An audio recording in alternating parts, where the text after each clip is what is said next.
ბატონებთან გამოგიარეთ, რომ ჯერეთი თუ ნახეთ ტელევიზორში გუში, რომ ანდრო წარვადგინეთ გუშინ გუბერნატორად.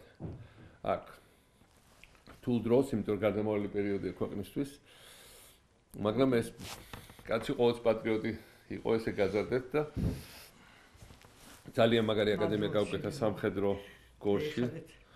ძალიან მაგარი ფაკულტეტის შექმნა თავის კოლეგებთან ერთად უნივერსიტეტში და ხელმძღვანელობდა და ეხლა ამ დროს როცა ძალიან ესეთი რთული პროცესები მიდის პოლიტიკურ ლიდერის როლი აქვს რეგიონში გადამწყვეტი. ეს არის ჩვენთვის ძალიან მნიშვნელოვანი რეგიონი. ეხლა გამოვიέρα ეს გზა. შემთხვევით არ არის თედორე ხდელის ძეგლი არის თქვენი სოფლის ამოსახვევში. თედორე ხდელმა ამ გზით წამოიყვანა ტრები, იმიტომ რომ კისერს მოიტეხა და ნებისმიერი ამ გზაზე წერის და მოყვანა. და მე აქ ვიყავი რამდენიმე წლის წინ მახსოვს რა საშინელება იყო. თედორე ხდელის შემდეგ მე მგონი არც არაფერი არ იყო თითქმის გაუმჯობესებული. მახსოვს. თქვენ თუ არ გახსოვთ, აბა ვისახოთ და ამიტომ თქვენი მოსვლა მახსოვს. ხო და ამიტომ ჩვენი და როით სახე რომ გზები არ იჭმებაო ეს გზა შეიძლება არ იჭმებაო მაგრამ აი ეს გზა რო აჭმოს ნამდვილად ვიცი იმიტომ რომ თელი ხორცი ნახე დიდი ნაწილი ხორცის თბილისში რაც ჩადის ამ ხეობებიდან გადის კი ბევრი მიდის მე საკმაოდ მისდევენ დიახ ყველა შემთხვევაში აქ რაც გზა კი გავაკეთეთ მაგრამ ეხლა ჩვენ გვინდა რომ ეხლა აუცილებლად უნდა და ამაზე უნდა ვიმუშაოთ მათ შორის ადგილობრივ მმართველობებთან და მთავრობასთან რომ საწყავი არხები უნდა უბრალოდ ის კომუნისტების დროს რაც მოტორები იყო და მე გაფუჭდა და უხარისხო იყო მაინც ახალი მოტორები არსებობს ეხლა დავაყენეთ ჩვენ ამდენიმე ადგილზე ქვემოთ იქით ქართლში რუისის ზონაში ურბნისის ზონაში აკეთ გორთან მეორე მხარეს აქაც რაღაცა ეგეთ უნდა გაგრძელდეს ეს პროგრამა უნდა ადგეს მორწყვამ ტერიტორიების და საერთოდ მართლა დიდი ამბავი იქნება გზა პლუს მოწყავი და უკვე სხვა სიტუაცია. რა თქმა უნდა, სულ შეიძლება სიტუაცია. დიახ.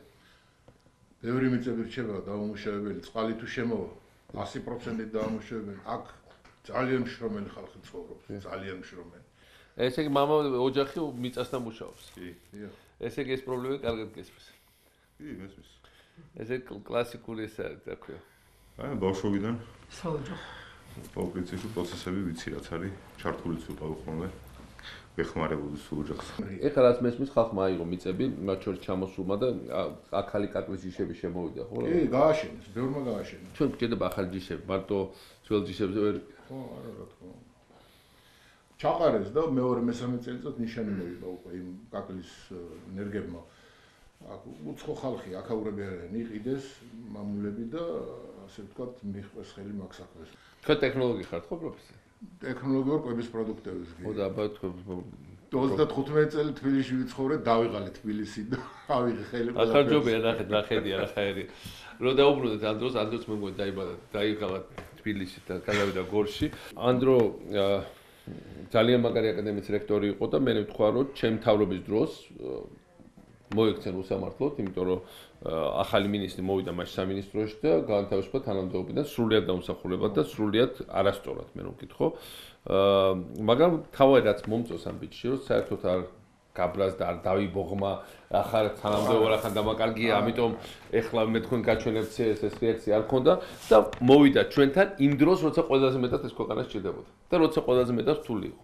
და ესეთი ხალხი არის განახლების სიმბოლო საქართველოს, რომ ახალი ხალხი, მათ შორის ისინი, ვინც შეცდომები დაუშვა, ისეთი თუნდაც როგორც მისი გაშვება იყო სამსახურიდან, უნდა ჩანაცვლეს იმ ხალხით, ვინც ასეთ შეცდომებს აღარ დაუშვებს და ახალი სისხლით, ახალი ენერგიით, ახალი გუნდით საქართველოს უნდა გადარჩეს, იმიტომ სამწუხაროდ ახლა ეს კითხვა ის რომ უნდა გადარჩეს თუ უნდა განვითარდეს სამწუხაროდ დაუბრუნოთ ძველ კითხვას, გადავრჩებით თუ არა, გადავრჩებით რა თქმა უნდა, მაგრამ გადაარჩეს ახალი ენერგია, ახალი გუნდი და ახალი რეფორმისტული სულისკვეთება. ჩვენ ამ რეფორმების დანგრევის სურვილს და საერთოდ გრევის სურვილს მე ვფიქრობ ჩავაცხრობთ და საქართველოს გააგრძელებს წინსვლას. მაგრამ უკვე მართლა კიდევ ერთხელ ვიმეორებ, მათ შორის ახალი ხალხით და ახალი ენერგიით. ეს არის ძალიან მნიშვნელოვანი.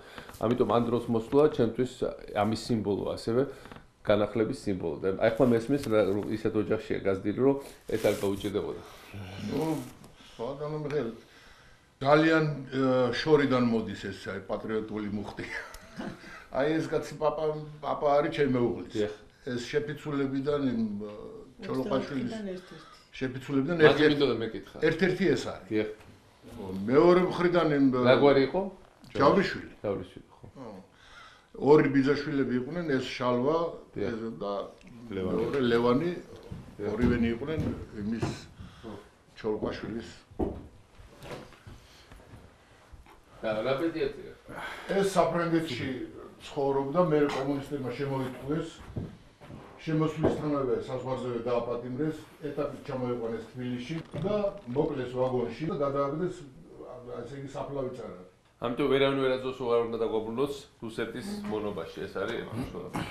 იმიტომ რომ ეგ არის ძალიან ეხლა ესეთი ნოტები ესმისო, დიდი ამბავი, ყველაფერი დავიწყოთ, ეს რაც მოხდა მაშინ ეთერი თაობები რო გაგვინადგურეს. ჩვენი ოკუპირებული ტერიტორიები დავიწყოთ. მოდით დავიწყოთ საერთოდ ჩვენ გვინდა კარგი ოკუპირება ყველასთან. მაგის დარწმუნება გვინდა, მაგრამ ჩვენ უნდა გვახსოვდეს ჩვენი ისტორია და უნდა გვახსოვდეს რომ საქართველოს უნდა იყოს თავისუფალი ყოველთვის. ეს ხალხი, მაგალითად, ეს ხალხი რო ცხოვრობს ცხეთიდან რო გამოვალდა იმათ რო გადახედაო. აგერ ჩვენ რაიონშია ორ ადგილზე, აგერ იქით გორის რაიონში ამ ხალხს რო შეხედავ რომ ამდენი ხალხი გამოგიყარა შენი ტერიტორიიდან და იმას დაეპატრონა. მე არ ვიცი რა გული უნდა გქონდეს რომ ამას გაუძლო და გულგრილად შეხედო, ძალიან ძნელია რა. მაგის პატიება თუ შეიძლება, რა ვიცი, მე ვერ ვაპატიებ და სხვა მაპატიოს ვინც უნდა. კარგით, მადლობთ.